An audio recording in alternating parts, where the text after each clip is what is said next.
The rain had not stopped for 3 days. Gray mist veiled the horizon as drops pinged off the armored convoy's shell, each splash a metronome marking the crawl toward the front. Soldiers inside barely spoke. Eyes forward, boots tense, rifles cradled like relics. The only one not clutching a weapon was the human, white coat draped over olive fatigues, a stethoscope looped carelessly around his neck like a necklace of old vows. Corporal Reese sat near the rear, his face unreadable. Blood stained the cuff of his sleeve, dried, brown, and old. Not his. Never his. That, at least, was still true. For now. Across from him, Sergeant Yekta, a reptilian officer from the Serene Dominion, watched Reese with cautious interest. Her voice rasped through the helmet's translator. "You don't carry a sidearm." Reese didn't look up. "I'm not here to kill." "Yet we are," Yekta said, tapping her chest plate. "Curious how your kind separates intention from consequence." Reese didn't reply. The hum of the engine, the rain, the low murmur of briefed orders, it all sounded the same now. This was his 3rd deployment under the Trilateral Ceasefire Pact. Neutral observer. Human medic. A figure of peace. They were respected, even feared, for their strange, unwavering code, heal all, harm none. The convoy slowed. The soldiers stirred. An outpost loomed ahead, half rubble, half fortress. Banners of the Archon Collective still fluttered above the watchtowers, though the front line had shifted days ago. Enemy territory, officially. But a tentative agreement had been struck. Medics were permitted to evacuate the wounded. No fighting. No firing. No friction. Reese disembarked first, white coat flaring in the wind. His boots touched mud and ash. The outpost smelled of iron and rot. He moved briskly, scanning for the triage tent. The soldiers followed, eyes sharp, fingers near triggers. They didn't trust this truce. Neither did he. A pile of bodies lay beside the eastern wall, some still breathing. He knelt beside the nearest, a young Arkan conscript whose lower torso had been reduced to pulp by artillery. No weapon. No threat. Just pain.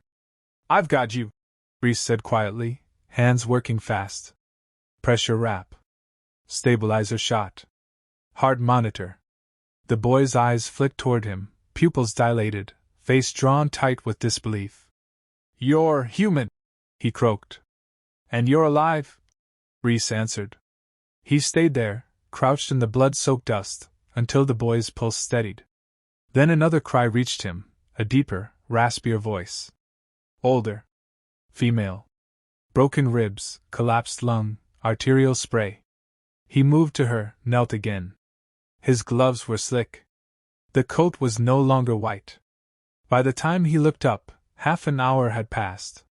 The Serene soldiers kept their perimeter, uneasy but untouched. Reese rose slowly, wiping blood from his face.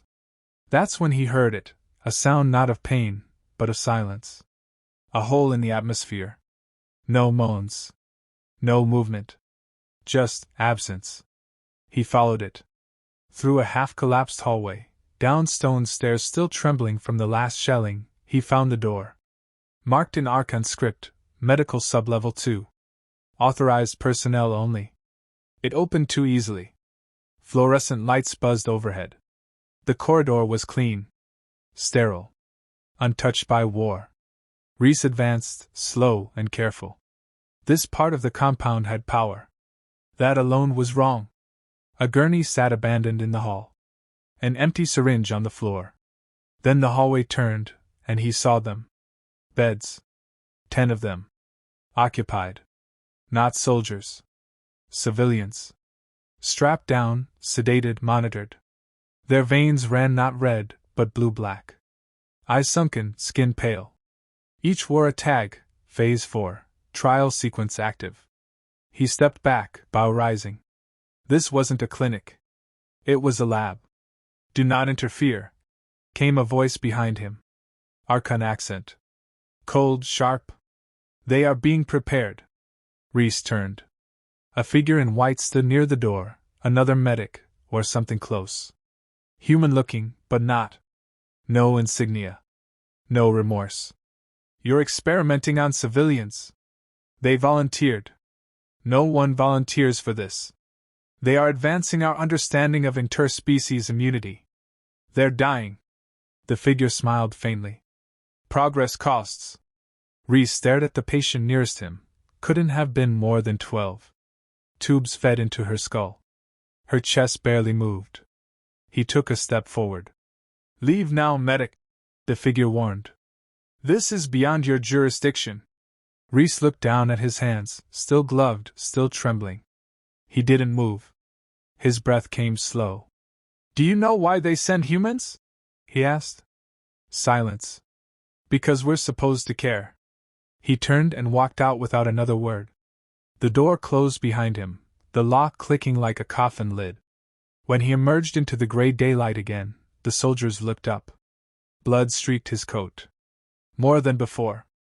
Yekta tilted her head. Is something wrong? He shook his head. No, he said. Not yet. But something in his voice made her reach for her weapon anyway. The rain continued, but now it sounded like drums. The girl was dead by morning. Reese had returned to the lab under the cover of pre-dawn mist, under the pretense of verifying triage inventory. Her vitals had flatlined. No alarms. No alerts. Just a single, quiet exhale that marked the end of her suffering. She lay there, eyes half-lidded, mouth slightly parted as if she had meant to ask something before the void took her. He hadn't even known her name. The other subjects were deteriorating rapidly. The biological agents being tested on them were engineered to accelerate immune collapse, silent, precise, irreversible. And sanctioned, apparently. Reese found digital logs signed with codes that mapped back to Arkan military medics and, disturbingly, a few Earth research institutions. He left the lab again, but this time with data cores in his pocket. His hands were no longer trembling. Outside, the outpost simmered. Arkan troops had returned during the night, under flag of ceasefire, armed nonetheless. They clustered near supply trucks, eyeing the Serene with open suspicion. The peace was splintering at the edges. Sergeant Yekta intercepted him near the mess tent. You were in the sublevels again. I was verifying civilian status. You're not here to investigate, she said flatly. You're here to heal. I am, Reese replied, voice tight. But if someone is stabbing people in the back while I'm stitching up their chest, I reserve the right to object. You're risking the treaty. Reese stared at her, eyes bloodshot from sleepless hours. Then the treaty's already broken. That night, the lab was empty. The patients were gone. Cots stripped, logs wiped clean. As if they had never existed. But Reese had copied the backups. And when he returned above ground, he no longer wore his white coat. It was folded in his pack, blood-streaked and stiff. In its place, he wore his Earth-standard combat fatigues. Unarmed still, but not for long. The following morning, the breach occurred.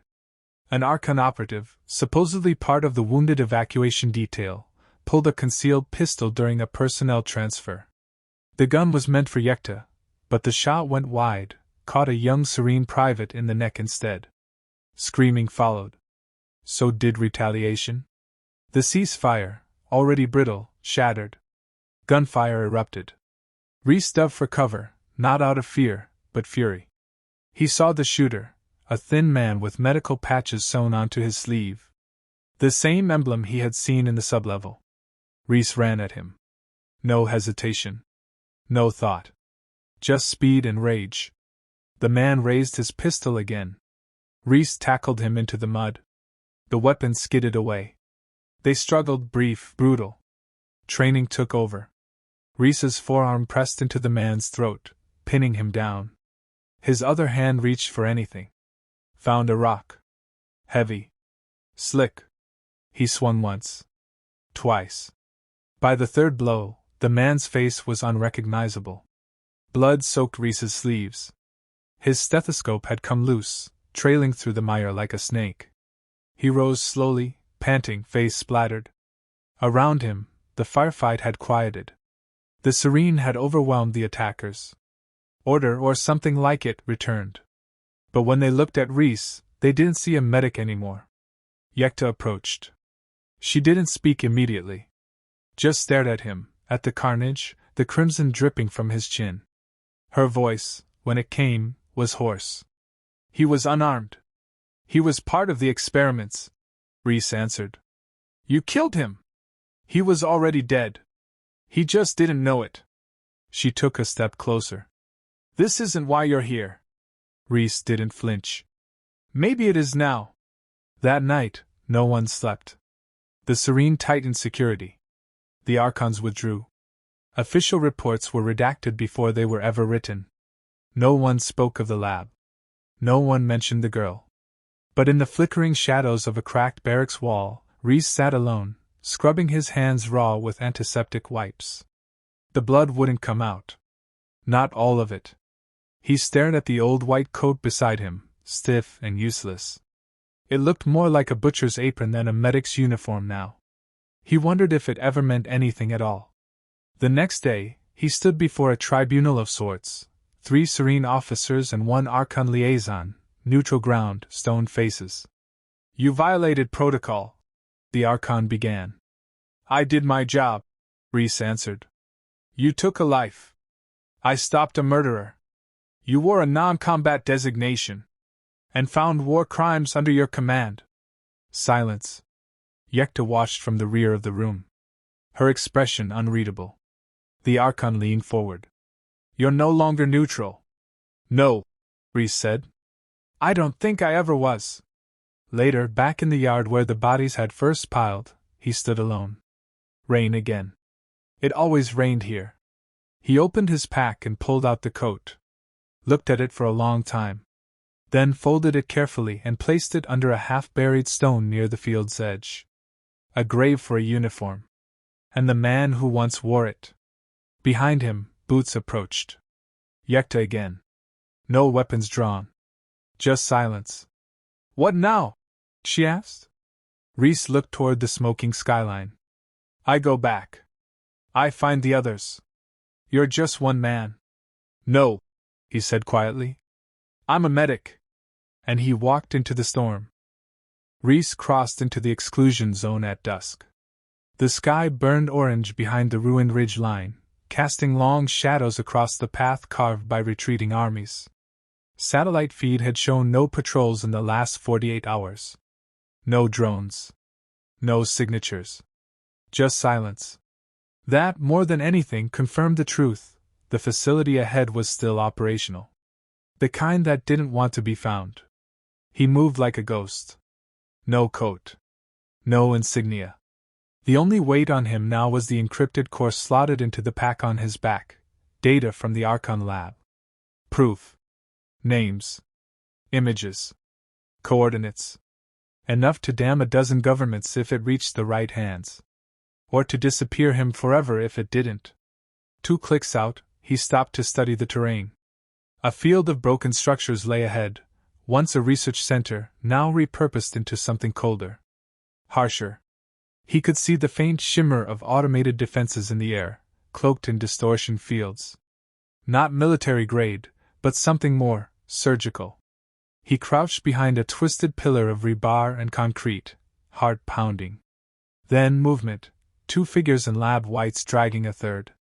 A child. Limbs limp, eyes unfocused. Still breathing. They vanished through a camouflaged hatch built into the rubble. That was his way in. Reese waited until the field sensors pulsed outward. He had memorized the timing from the stolen schematics. A 5-second dead zone. He moved. Through the breach. Down the slope. Into the hatch before the pulse returned. Inside, the air was cold and sterile. The scent of bleach and blood hung heavy. Lights flickered overhead in rhythmic intervals, like a heartbeat forced to continue by wires and code. He found himself in a corridor lined with observation rooms. Behind glass, more children. Different species. Different injuries. All sedated. Some conscious enough to turn their heads as he passed. They saw him. Not a rescuer. Not a soldier. Just a human. One of the ones who always showed up too late. A voice cracked over the intercom. You should not be here. Reese turned. Cameras tracked his every step. I'm not here to negotiate, he said aloud. I'm here to shut you down. There was a pause. Then, the sound of locks disengaging. Doors hissed open. A single figure emerged from the far end of the hall. Female. Archon. Unarmed, but confident. Her lab coat bore the same emblem from the outpost lab. You were meant to be a medic, she said softly. I was. Then why are you covered in enemy blood? He didn't answer. She studied him with mild curiosity, as though dissecting a rare specimen. You've been quite disruptive. That boy you saved? He died 6 hours after you left. Internal rupture. The work we do here, it isn't kind. But it is necessary. Necessary for what? Immunity. Coexistence. If we want peace, we must understand what breaks us. By breaking children? By sacrificing a few to save millions? Reese stepped forward, slow and deliberate. That's not peace. That's convenience. You carry a data core. You intend to leak what you found. It will change nothing. The ones who matter already know. Maybe, he admitted. But they won't be able to pretend they don't. Her face hardened. You can't stop us. I don't need to stop you, he said. I just need to let everyone else see what you've become. She moved then, swift and sharp, reaching into her coat. Reese didn't wait. He surged forward, grabbing her wrist mid-motion. A syringe clattered to the ground. Neurotoxin, from the label. Silent death. No evidence. She fought him, hissing through clenched teeth. But Reese was done hesitating. He forced her back against the wall, pinning her arm until the bones snapped. Her scream echoed off the metal walls. He let her fall. Alarms blared. He ran. Down corridors of pain. Past rooms of unanswered questions. Toward the server core. He found it in a chamber lit only by the glow of screens. Rows of drives hummed with secrets. He inserted the core. The transfer began. Minutes passed. Security pounded toward him. He jammed the doors. The upload ticked upward. 90%. 94. 97. Then the screen flashed red, connection lost. They had cut the uplink. Breathing hard, Reese ripped the core free. He couldn't transmit it. But he could still deliver it. Physically. If he made it out. The door shuttered behind him. He looked around, saw a ventilation shaft. Too narrow for most. Just enough for him. He climbed, muscles screaming. Through the dark. Through the ductwork. Through the guilt. He emerged under stars, bloody, breathless, alive. Behind him, the lab burned. He'd set the charges during the upload attempt, just in case. No more children would scream in those halls. He walked toward the horizon, toward a signal relay outpost 12 kilometers away. With the core. With the truth. The night air was quiet. For the first time in a long while, Reese felt something like purpose. Not peace. But maybe something better.